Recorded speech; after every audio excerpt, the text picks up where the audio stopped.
ఏంటి ఈరోజు మనం పెప్పర్ మిల్క్ ఎలా తయారీ గోల్డెన్ పెప్పర్ మిల్క్ అండి. ఇది చక్కగా మన ఇమ్యూనిటీని పెంచుతుంది. మనకి దగ్గుగా జలుబుగా ఉన్నప్పుడు, ఆ దగ్గుని లోపల ఫ్లమ్ ఉన్నప్పుడు, కఫం ఉన్నప్పుడు దాన్ని కట్ చేస్తుంది అనమాట. అంతేకాదండి, ఇప్పుడు మనం యాక్చువల్లీ ఒంట్లో బాగాలేనప్పుడు, దగ్గుగా జలుబుగా ఉన్నప్పుడు కాఫీ బాగా అలవాటు ఉన్న వాళ్ళు కాఫీ తగ్గించుకోలేరు అండ్ బాధపడుతూ ఉంటారనమాట. ఎందుకంటే కెఫీన్ ఇమ్యూనిటీని తగ్గించడమే కాకుండా కాఫీని కఫాన్ని పెంచుతుందనమాట. అందుకని పెప్పర్ మిల్క్ చేయడం నేర్చుకుందామండి. సింపుల్గా పెప్పర్ మిల్క్, సింపుల్ అండ్ టేస్టీగా హెల్తీగా ఉండే పెప్పర్ మిల్క్ ఇవాళ చేయడం నేర్చుకుందాం. కాఫీ బదులు కూడా తాగుదాము, మనం దగ్గును తగ్గించుకుందాము. అండ్ ప్రస్తుతం వైరస్ అవి కూడా ఉన్నాయి కాబట్టి వాటన్నింటికీ సరిపడా ఇమ్యూనిటీని పెంచుకుందాం. నేర్చుకుందామా? స్టవ్ వెలిగించి గిన్నె పెట్టుకున్న తర్వాత కొంచెం వాటర్ తీసుకోండి. ఫస్ట్ అంటే ఒక గ్లాస్ మిల్క్ తీసుకుంటే కనుక ఒక పావు గ్లాస్ వాటర్ తీసుకోండి, సరిపోతుంది.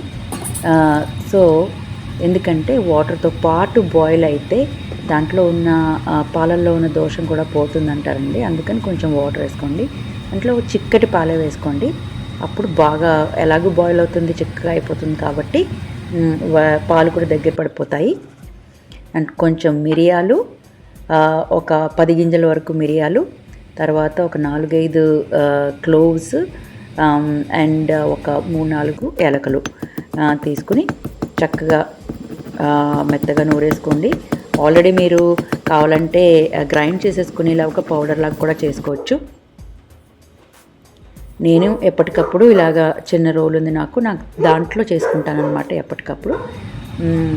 అది బాయిల్ అవుతున్న మిల్క్లో, ఇంకా బాయిల్ అవ్వకపోయినా పర్వాలేదు, కలిసి బాయిల్ అయిపోతుంది. ఆ మిల్క్లో వేసేయండి. మాకు దొరికే మిల్క్ ఆల్రెడీ కాచిన మిల్క్ దొరుకుతాయండి. అందుకని అవి మళ్ళీ పొంగు రావక్కర్లేదు. మీరు పొంగించుకోండి. ఫస్ట్ పొంగించుకుని అప్పుడు మళ్ళీ బాయిల్ చేసుకోండి. నేను ఒక పావు స్పూను, చిన్న స్పూన్ ఇది, పావు స్పూన్ పసుపు కూడా వేస్తున్నానండి. పసుపు చాలా మంచిది, యాంటీబయాటిక్ కదా. అండ్ ఆల్సో రిచ్గా చక్కగా ఎల్లోగా ఉంటుంది మిల్క్. కొంచెం ఎక్కువ తక్కువ కావాలంటే కూడా వేసుకోవచ్చు మీరు.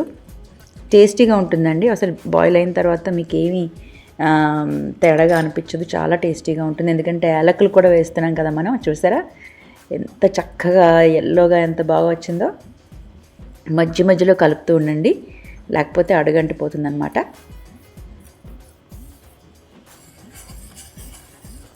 ఎందుకంటే ఇవన్నీ థిక్గా బాయిల్ అవుతాయి కదండి, పాలు కదా. చూడండి అలాగా ఉడుకు పట్టాలన్నమాట. అందుకని అవి కలిసి బాగా బాయిల్ అవ్వాలి. అయిపోయిన తర్వాత మీకు తెలిసిపోతుంది.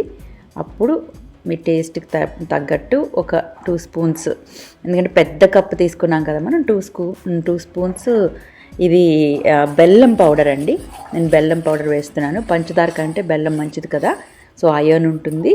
అండ్ మీకు తేనె కావాలంటే తేనె వేసుకోవచ్చు. అండ్ ఈ బెల్లం పౌడరు, మిరియాలు, తర్వాత యాలకులు, ఈ కాంబినేషన్ టేస్ట్ చాలా బాగుంటుందండి. అందుకని నేను యాలకులు వేయడం స్టార్ట్ చేసుకున్నాను అనమాట. అందుకని మీకు కూడా నేను షేర్ చేస్తున్నాను. ఈ రెసిపీ చాలా బాగుంటుంది ఈ కాంబినేషన్.